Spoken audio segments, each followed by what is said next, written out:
Welcome back to Carnage Corner, Carnage Cravers. I am Ken Carnage, and welcome to another Thursday Throwdown. All right, we are going to talk about, starting off, we're going to talk about Monday Night Raw.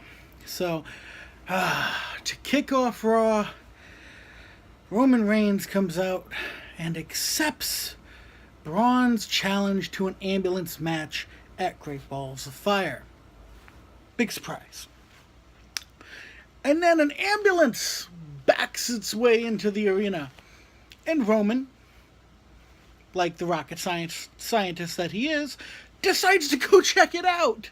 And he gets jumped by Braun. He gets thrown into the ambulance. He gets beat up. He gets stuck in the ambulance. And, it's pretty much they're trying to illustrate how easily Braun could beat Roman in this match. Which pretty much tells me Roman's going to win. Of course, I already probably could have guessed Roman was going to win because Roman spends an awful lot of time in Vince's office under Vince's desk making sure he keeps his spot. So moving on from there, then we had Cesaro and Sheamus and Elias Sampson in the ring. For what reason, I could not tell you. They were going to sing a song, apparently. The only song Sheamus knows is Danny Boy, and I don't think Samson knows that one. But anyway, so then the Hardys come out with Finn Balor. Then we have a 6-man tag team match. Balor gets the win for his team. One thing that was interesting is, because of course, as if you follow wrestling, I'm sure you know that TNA is in the middle of a lawsuit with the Hardys concerning the Broken Hardys characters or the Broken Hardys gimmicks. Okay, and for that reason, we haven't seen the Broken Hardys on WWE programming officially.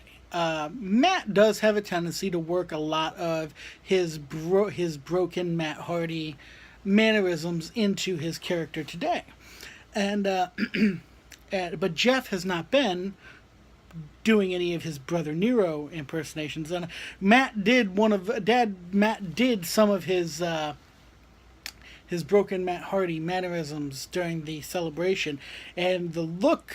It's just if you go back and watch it, there's this quick of Jeff just sideways looking at Matt, almost as if he's like, "Dude, stop." And I just I thought that was funny because he's like, "Oh God, what are you doing?" But so that was that. Let's see. Oh, Paul Heyman. Paul Heyman comes out. He doesn't come out. He's in the backstage area, and he's talking some shit. And Joe walks up behind him and grabs him like he's going to put him in the coquina clutch and intimidates the crap out of him and scares the crap out of him and talks, it's the way they have the Samoa Joe character behaving is just fantastic. I'm really enjoying it. I'm looking forward to seeing Joe and Brock. That I am very much looking forward to. Wish the pay-per-view had a better name, but what are you going to do? So then we had a Miz TV segment, which apparently had to do with individuals from the world of basketball. So, basketball's not my thing. And back in school, when you went and played basketball on the playground, they kept calling me Gretzky because I had bad breaks and I just ran people over. And it wasn't very long before nobody wanted to play basketball with me. So, basketball not my thing, guys. So, I don't know who LeVar and LaMelo Bell is. I don't know who Lorenzo Ball. I have to believe that's not their real name. Or at least it wasn't always. Maybe LeVar changed his name to Ball when he decided he wanted to play ball, and all of his kids were going to play ball. Because, if you listen to them talk, it's very clear that, nobody's going to confuse them with rocket scientists, so it's a good thing they can play ball. That being said, this was an annoying segment, and Dean Ambrose came out and managed to put an end to that segment Thank God. And then we moved on to the Enzo and Cass segment. Enzo giving a fantastic promo, and Cass making up with Enzo, only to turn around and assault him at the top of the stage, and military press throw him down the ramp. Fantastic, just fantastic. This split is going to be good for both of them. And because they can both go and have their successes, and it also sets up for a fantastic reunion down the road. So this is going to be good. This is going to be good for all parties involved. I know if you're an Enzo and Cass fan, you're probably not happy about this right now, but try to see the big picture. If they keep them together too much longer, their shtick's going to get old, and people aren't going to care. This is a way to keep people interested and keep their progression moving forward. It's all good things. So, but this angle of Corey Graves having dirt on Kurt Angle, I'm over it. I don't care. It's stupid. It's stupid. All right. Seth Rollins had a match with Kurt Hawkins, and Rollins won. I'm not sure that's going to surprise anybody. There's no reason it should. Bray Wyatt comes back on the Titantron and gives another one of his riddling promos. And I'm so over Bray Wyatt. He's boring at this point. It's boring. Okay? I mean, you're going to come out and say that you're a god. Okay? Say that you're a god. When was the last time you won a match?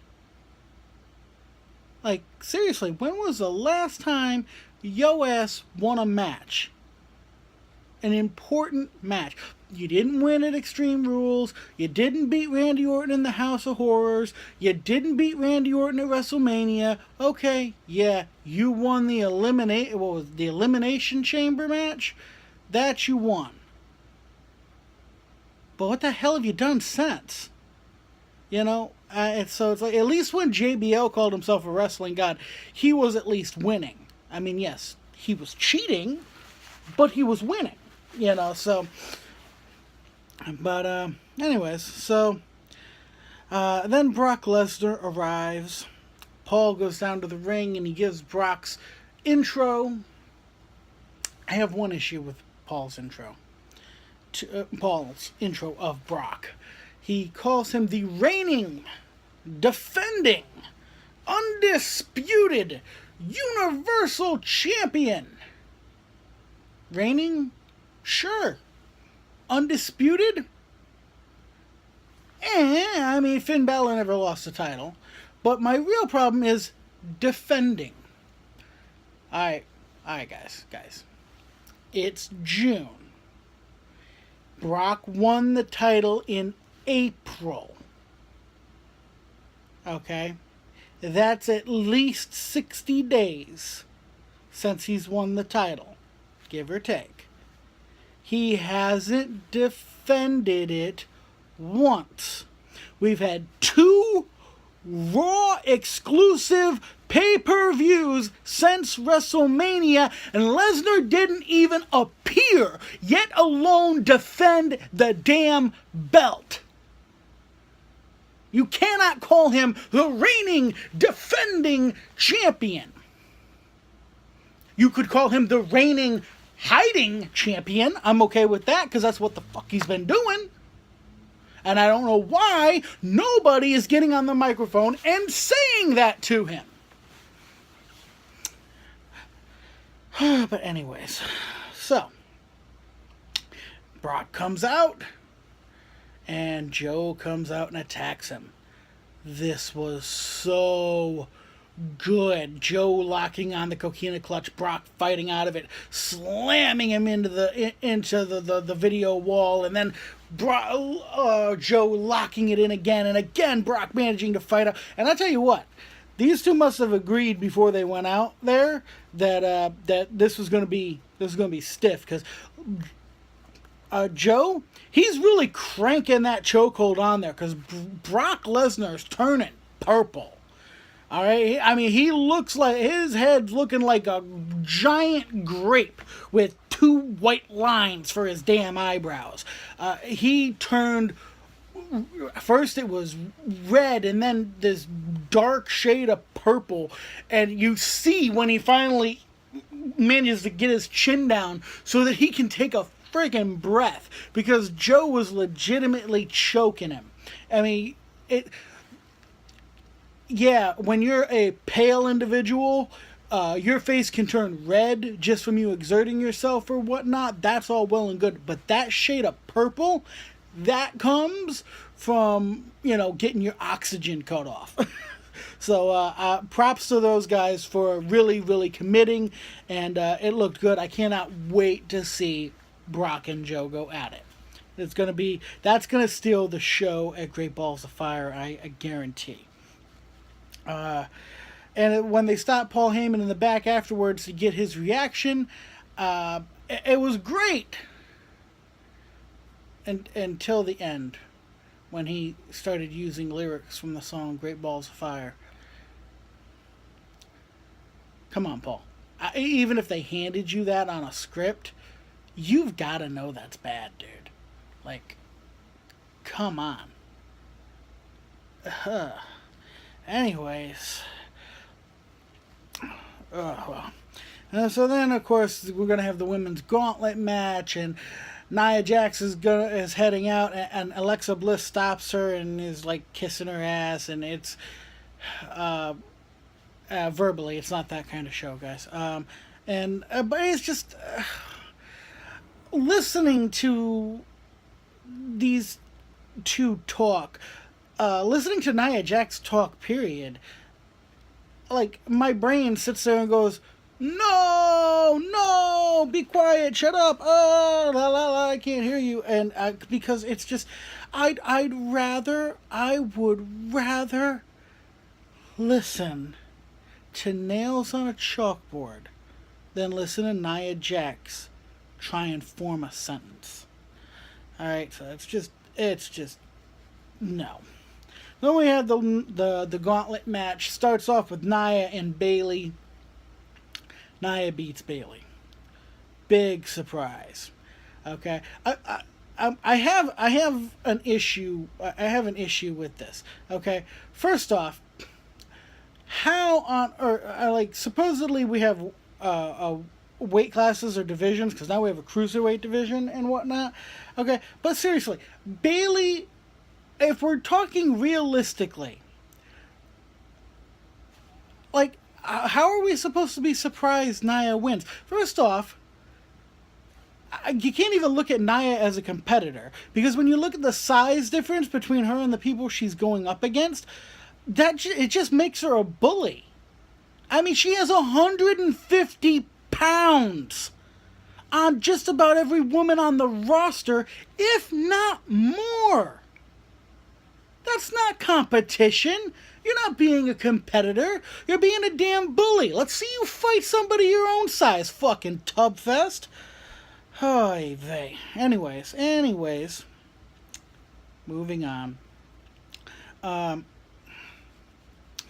So, Nia beats Bayley.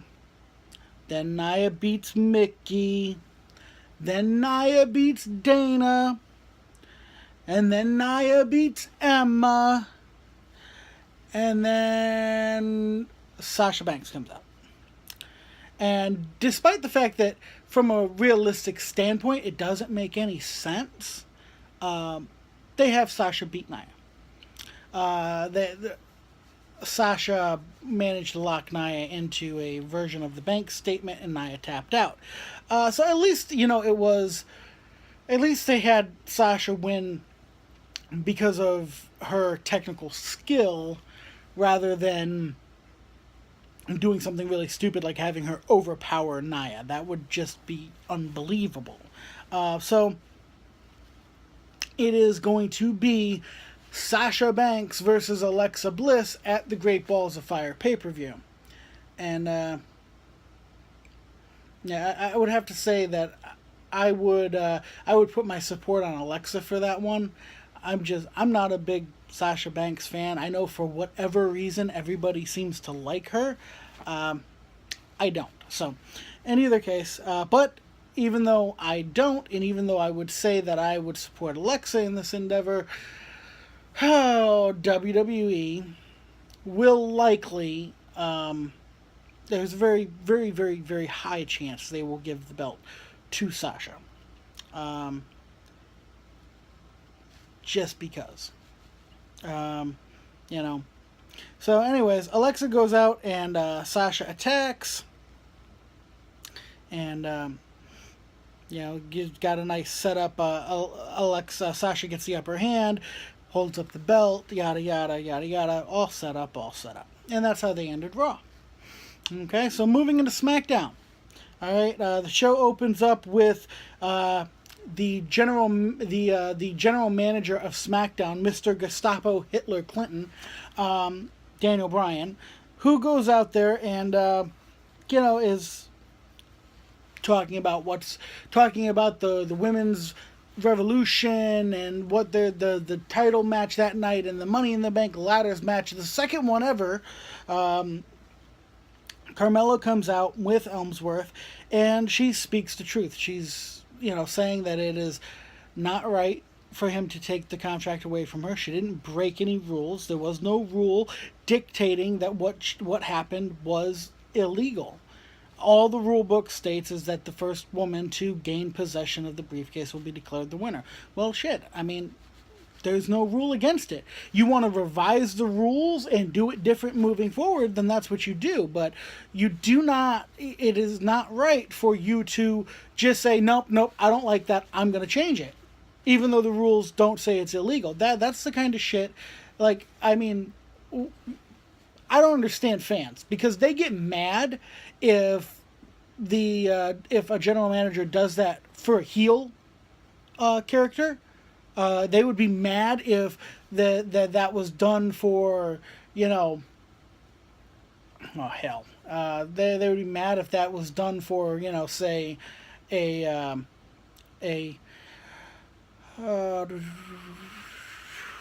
Ric Flair back in the day, if they'd changed the rules for him, or which often was done. The if you had heel authority figures, the rules changed to favor the heel characters. Okay, and the fans would be upset about it, which is all well and good. But then why are the fans not upset over this blatant abuse of power that Daniel Bryan is showing?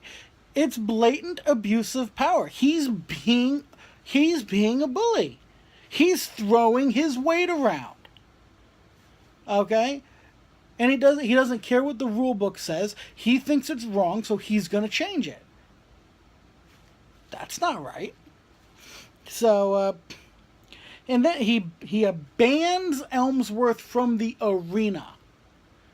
More blatant abuse of power. Why? Because the guy spoke up against what you said because he insulted you. You're the fucking boss. You're gonna get insulted. Alright? Guys are, you still have to behave in a professional manner. Alright? He jokes, I should just fire you. You can't just fire people for no goddamn reason. That's one of the reasons why everybody hated the Mr. McMahon character. But here is somebody who we're supposed to cheer for, and they're doing it. Daniel Bryan's a heel. I gotta tell you that, guys. Daniel Bryan is a heel. He's a bad guy. So, the Hype Bros come out, take on the Usos. Usos win. No title shot for the Hype Bros. Alright, New Day comes out. And New Day and the Usos have what I must say is a very, very poor, very, very poor excuse for a rap session. And now apparently they're going to do another one next week that's going to be cringe-worthy. They weren't good. The rhymes weren't good. Sorry. They just weren't. All right. Then we got a Fashion Vice, a Fashion Vice skit, which was funny. It was dealing with the interrogation of the Ascension. And yeah, they come the Breezango come to realize that it wasn't the Ascension that trashed their police studio, whatever the hell. But it was funny, especially with the Eddie Money tickets, and it was just funny. Naomi versus Lana for the women's championship. Lana wins. Naomi wins. I have a couple of problems. Not so much with the idea that Naomi retains her title twice against the same person in close succession, that's not the issue here. I'm not saying Lana should have won. But the way things were done, you had Lana level Naomi with this move on SmackDown a couple weeks ago.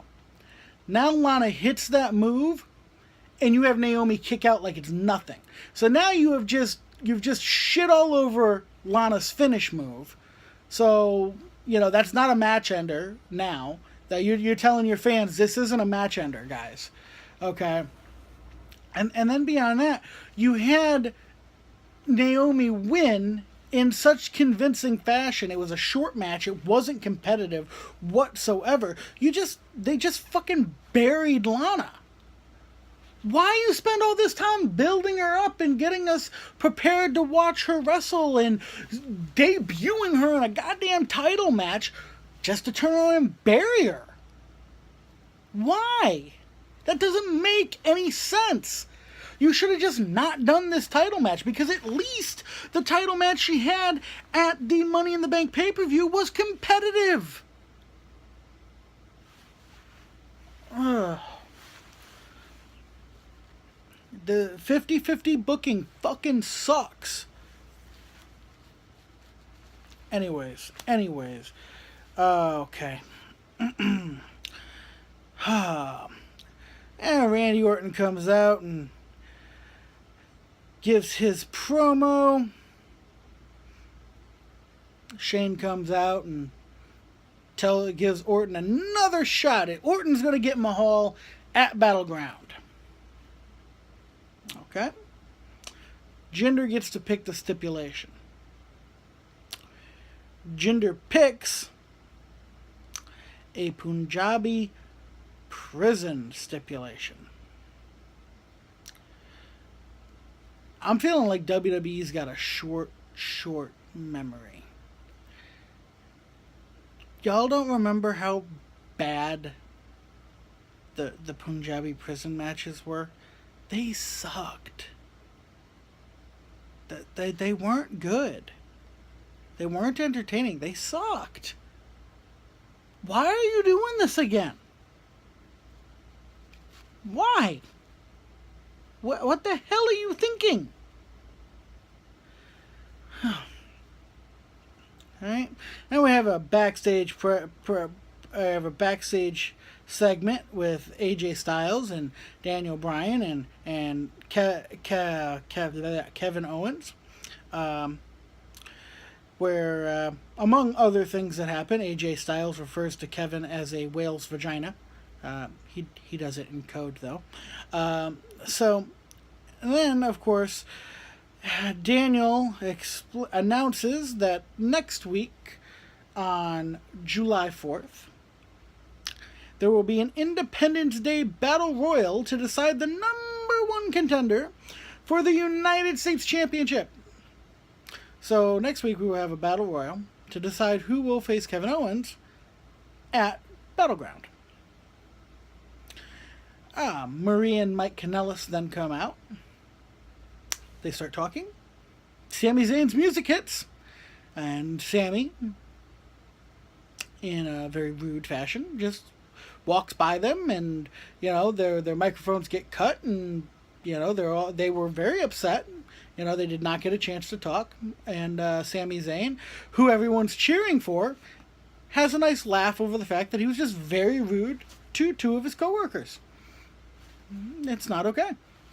But to be fair, Sammy does get what's coming to him, because Sammy then has to take on Baron Corbin, and Corbin picks up the victory in convincing fashion. Very, very convincing fashion. Good for Corbin. I'm looking forward to seeing Corbin cash in. I wasn't crazy about Corbin in the beginning when he first debuted. His work has improved greatly over the last year or so. He's gotten much better in the ring. He's gotten much better on the microphone. And if he cashes in on the right person, I actually think he could become a very successful champion. So, and then of course the main event of SmackDown was the Women's Money in the Bank ladder match. It wasn't that different from the one they'd done on Money in the Bank, to be honest. Subtle differences or whatnot. James Ellsworth still gets involved, but he's not a deciding. He doesn't get the briefcase for Carmella like he did at Money in the Bank, because Becky Lynch manages to stop him. But to make a long story short, Carmella still comes away with the victory. Carmella is Miss Money in the Bank. So there you go, Mr. Goat-Faced Dictator. Despite your best efforts, Carmella is still Miss Money in the Bank. So you and all the crybabies, the other 4 crybabies who are in that match, who have spent the last 2 weeks practically whining and crying about it's not fair. Well, guess what? Y'all can go suck it. All right. So, and that was the end of SmackDown. Talk about NXT next. First thing I noticed when NXT comes on is Mauro Ranallo is back. I thought for sure his ass got fired. Give you a little insight here. This is why, when you have a high-profile job with a company like the WWE, you're being paid very, very well to work pretty much 1 day a week. Your ass better make sure you're there. Your ass better make sure if you work 1 day a week and you're making digits, your ass better be there. All right? I don't care, blizzard, no blizzard, sick. I don't give a damn. Your ass better be there. Because if you're not, this is what happens. They kick your ass off of SmackDown Live. They kick your ass off of 205 Live. And they relegate you to NXT. So, that being said, Mauro Ranallo is now on NXT. And NXT now has a 3-man announce booth, which I hate. The 3-man booth. It's stupid. I like the 2-man booth the best. If you're not going to do a 2-man booth, do a 1-man booth. But the 3-man booth, it's too many people frickin' talking. All right. The Velveteen Dream comes out. That's the first time I've seen this guy. What the fuck? Like, what the fuck? I almost turned it off. I was like, what in the hell is this? Like, I'm going to burn my goddamn eyeballs. No. And then Ho-Ho Lun comes out to face the Velveteen Dream. Ho-Ho Lun, in case you were wondering, he is named after his mother. Okay. So, but it was a interesting match. The Velveteen Dream picks up the win. Why? Why does this character exist? Why? I mean, does anybody actually want to see that? Like, seriously, does anybody actually want to see that? Anyways, so Hideo Itami comes out to have a match with Oni Lorcan. And Hideo legitimately gets his nose broken, and they have to stop the match. All right, and then they go into a a promo piece with Roderick Strong and Bobby Roode. And when we come back, Hideo comes out once again.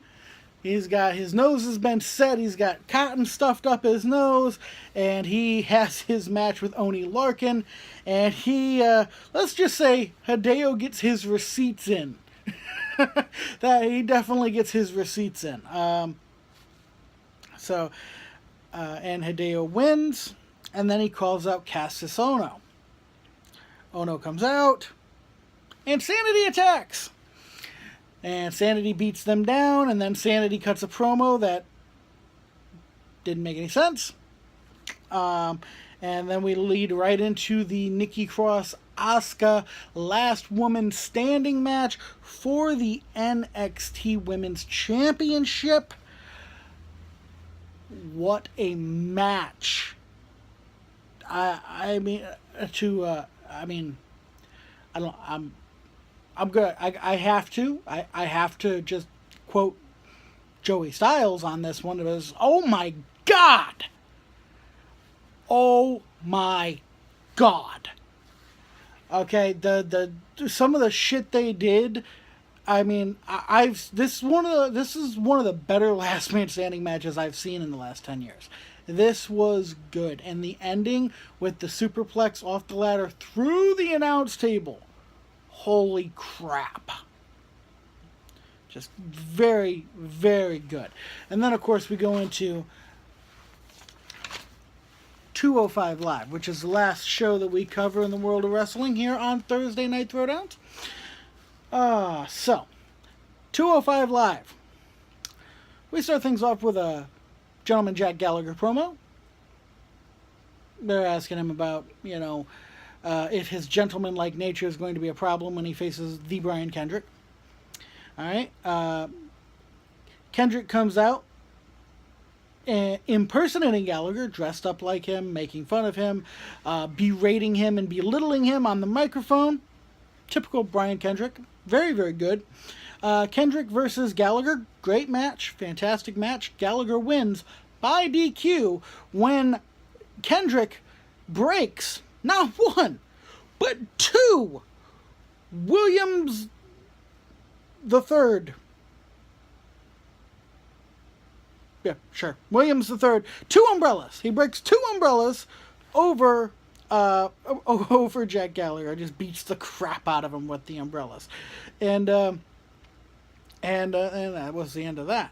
Then we go into this stupid backstage segment between Drew. Then we go into this this promo with Drew Gulak, and he's doing his whole no-fly zone shtick, and Mustafa Ali comes in and interrupts and tells Gulak, maybe you just don't like the high flying because you can't do it. Okay, and then, of course, they go into a match, Mustafa Ali versus Drew Gulak, in which Drew Gulak, I guess trying to prove that he could, even though he knows it's a bad idea, jumps to do a splash off the top turnbuckle, misses, and it cost him the match, thus proving his own point. And Mustafa wins. Then we move into the stupid backstage segment between Noam Dar and Ariel Daivari. This dealt with a $15,000 bag, FaceTime with Alicia Fox, and the shattering of a phone. It was stupid. Okay, and then we moved into Daivari versus Cedric Alexander. Dar came out with the distracting Cedric Alexander, allowing Daivari to get the win. Match was good. It wasn't anything to write home about, but it was good. All right, and then Neville comes out. Neville cuts a fantastic promo. I always love it when guys can cut a promo and they can actually speak like they've read a dictionary before in their life. Just some of the things that Neville will say. Talking about the gravity of a situation. I much prefer it when a person can eloquate themselves like that rather than being like, oh boy, you won't know what trouble you in now. No, come on, man. Talk like you've been to school. Seriously. All right, so anyways, Neville comes out, gives his promo, talking down Tozawa, talking down the Titus brand, which, to be fair, the Titus brand is stupid. Okay, Tozawa comes out and doing his I'm not even trying to impersonate it, his little ha thing, and they end up exchanging some blows, and Tozawa comes out on top, and Neville takes a powder and bails out, and setting us up for continuing the setup for Great Balls of Fire in 2 weeks. As much as I like Neville has had a lengthy run with the Cruiserweight title. I like Tozawa. I like Tozawa's work. I am not opposed to the idea of Tozawa winning the Cruiserweight Championship. And I'd like to see him and Neville work a nice program moving forward. So, and that's where we're at now. And we're going to be moving forward towards the Great Balls of Fire pay-per-view, which I still can't get over how stupid that title is. But hey, until next time, I am Ken Carnage. And remember, Carnage is right around the corner.